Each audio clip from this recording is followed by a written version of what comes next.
Hello दोस्तों, मैं वसीम। और हमने ये एसक्यूएल में इतना हमने डीडीएल स्टेटमेंट और डीएमएल स्टेटमेंट देख लिया था। डीडीएल स्टेटमेंट था डाटा डेफिनेशन लैंग्वेज। ये इस डीडीएल स्टेटमेंट में हम लोग टेबल के स्ट्रक्चर पे काम करते हैं। टेबल का स्ट्रक्चर बनाना, क्रिएट करना, उसमें मॉडिफाई करना, उसमें कॉलम्स ऐड करना, ये सब हम लोग डिलीट करना, अल्टर करना, ये सब हम लोगों ने देखा था। फिर डीएमएल स्टेटमेंट होता है, जो डेटा मैनिपुलेशन लैंग्वेज होता है। वो डेटा डीएमएल स्टेटमेंट सिर्फ वर्क करता है टेबल के अंदर जो डेटा है उसके ऊपर। उस डेटा में छेड़छाड़ करना, डेटा इंसर्ट करना, न्यू डेटा को इंसर्ट करना, डेटा में अपडेट करना, डेटा डिलीट करना, ये हम लोग डीएमएल स्टेटमेंट में करते हैं। उसके बाद एक है टीसीएल।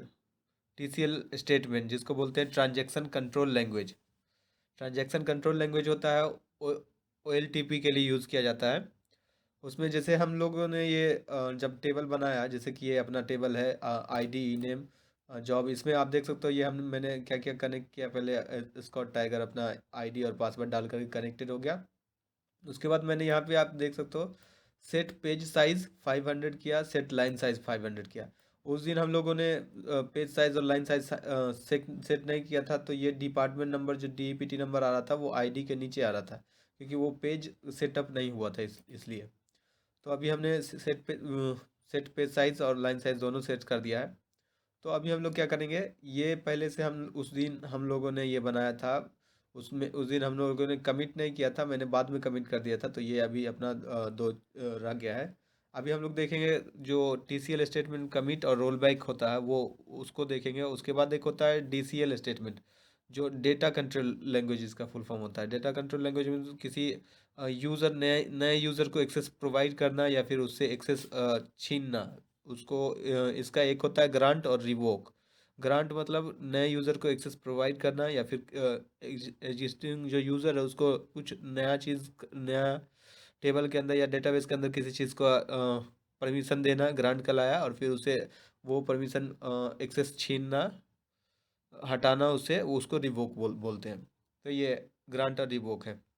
तो हम लोग पहले टीसीएल स्टेटमेंट में चलते हैं। टीसीएल स्टेटमेंट में क्या, ये अपने पास EMPLY टेबल है, इसमें दो डेटा भी है। इसमें हम लोग एक कुछ डेटा और डालते हैं। तो अभी ये अपने पास ये टेबल है, स्टाफ टेबल है। तो यहाँ 1002 डाला हुआ है, 1003 हम लोग डालते हैं।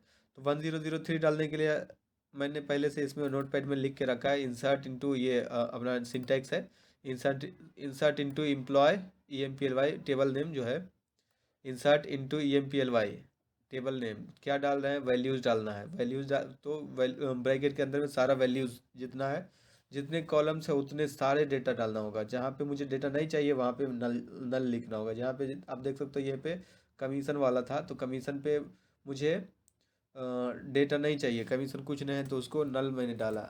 अगर जो ये ब्लैंक छोड़ देंगे तो वो डेटा इंसर्ट नहीं करेगा। तो हमने इसको कंट्रोल C, या फिर यहाँ से कॉपी कर सकते हैं। कॉपी मैंने किया, इसको मिनिमाइज, इसको भी मिनिमाइज करते हैं, और यहाँ पे हम लोग पेस्ट कर देते हैं कंट्रोल V से। अब देख सकते हो ये कमीशन वाला में हमने नल डाला। यहाँ पे अगर जो ब्लैंक छोड़ देते तो ये इस रो को इंसर्ट नहीं करता, तो हम लोग इसको इंटर करते हैं। अब देख सकते हो यहाँ पे आया है one row created, one row created करके आया। अब जब हम लोग सेलेक्ट स्टार फ्रॉम EMPLY करेंगे,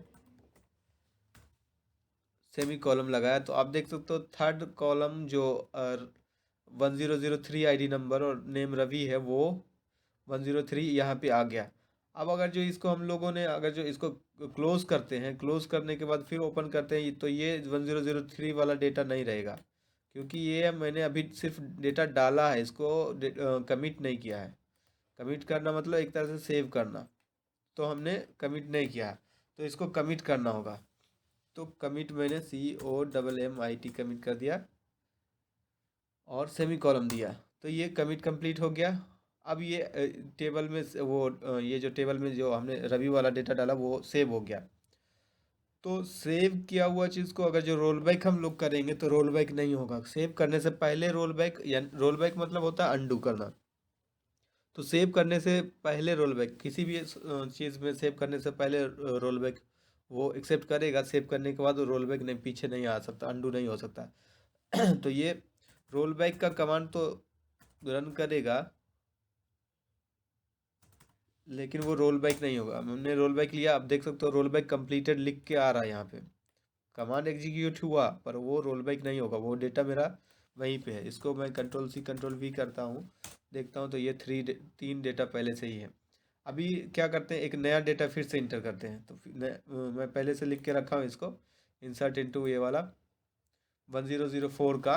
इसको कंट्रोल सी से कॉपी किया हमने और इसको यहाँ पे पेस्ट कर दिया। अब इसको इंटर करूँगा तो ये 1 रो क्रिएटेड आ गया। अब इसको जब हम लोग सेलेक्ट स्टार फ्रॉम EMPLY करेंगे, कंट्रोल सी कंट्रोल वी से इंटर किया, तो आप देख सकते हो ये 1004 आईडी नंबर वो ऐड होके आ गया। तो अब अगर जो इसको हम लोग, क्योंकि मैंने अभी कमिट नहीं किया, तो अब इसको रोल बैक करेंगे, roll back semi column inter करेंगे तो रोल बैक कंप्लीट हुआ। और इसको फिर कंट्रोल सी कंट्रोल वी से आप देख सकते हो ये रोल बैक हो गया, क्योंकि मैंने यहाँ पे कमिट नहीं किया इसलिए ये रोल बैक ले रहा। तो ये जो TCL स्टेटमेंट है वो OLTP सिस्टम के लिए यूज़ होता है। OLTP सिस्टम उसको बोलते हैं, जैसे कि वन वन बाय वन जो होता है, जैसे किसी कोई भी चीज़ टिकट, रेलवे का काउंटर का टिकट काटना, या फिर आप देख सकते हो किसी मॉल में जो बिलिंग होता है, बिलिंग काउंटर 1 बाय 1 होता है एक एक बार में।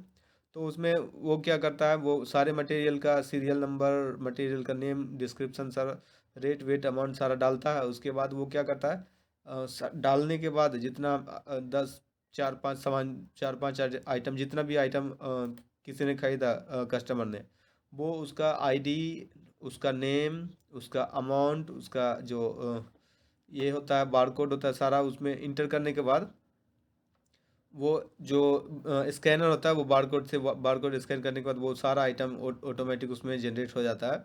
वो करने के बाद क्या करता है, वो उसको कमिट करना होता है, वो कमिट करता है तो वो बिलिंग का स्लिप एक निकालता है, वही होता है अपना। इसलिए इसको बोलते हैं हम लोग ट्रांजैक्शन कंट्रोल सिस्टम।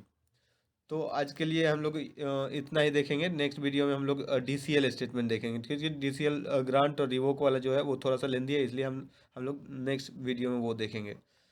तो जिनको कुछ चाहिए, ये सॉफ्टवेयर चाहिए, ओरेकल का डेटाबेस चाहिए, या फिर कोई दूसरा सॉफ्टवेयर चाहिए, वो आप अपना ईमेल आईडी कमेंट कर सकते हो। मैं पर्सनली उनको मेल कर दूंगा सारे ये जो जितने सारे हैं इसमें, जैसे कि 11G है, 12C है, या फिर और दूसरा कुछ चाहिए, क्योंकि मैं कुछ दिन बाद मैं इसमें टोड यूज़ करूँगा, या फिर आप देख सकते हो यहाँ पे SQL डेवलपर है वो मैं यूज़ करूँगा, वो भी मैं आपको उसका भेज दूंगा वो सॉफ्टवेयर पर्सनली मेल पे। तो आज के लिए इतना ही, थैंक यू।